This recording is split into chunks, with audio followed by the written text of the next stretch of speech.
এটাকে বলে চান্দ্রকার। এক পক্ষে জুয়ায়, অন্য পক্ষে ভাটা। বিদেশে হাই প্রোফাইল লোকেরা যখন ডিপ্রেশনে থাকে তখন তারা এমন কার্ড দেয়। আমি কি ডিপ্রেশনে আছি? আমি কাল স্কুলে ইন্সপেক্টরের সামনে এই আধা গোফ নিয়ে দাঁড়াবো। লোক তো ভাবে আমি মাঝপথে পাগল হয়ে গেছি। মাস্টার মশাই, উত্তেজিত হবেন না। গোপের বাম দিকটা এখন 1.75 ইঞ্চি লম্বা, আর ডান দিকটা 0.00 ইঞ্চি। গড় করলে দাঁড়ায় 0.87 ইঞ্চি। আমি যদি দুই পাশ 0.87 করে দিই তবে আবার নাকটা বড্ড বড় দেখাবে। তার চেয়ে বরং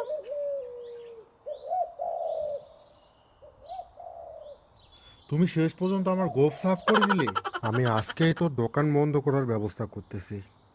এটাকেই বলে ক্লিন শেড। নতুন করে শুরু করার নামেই তো জীবন। এবার ইন্সপেক্টর এসে আপনাকে দেখে ভাববে, বাহ, হেডমাস্টার মশাই তো একদম নিষ্পাপ শিশুর মতো দেখতে।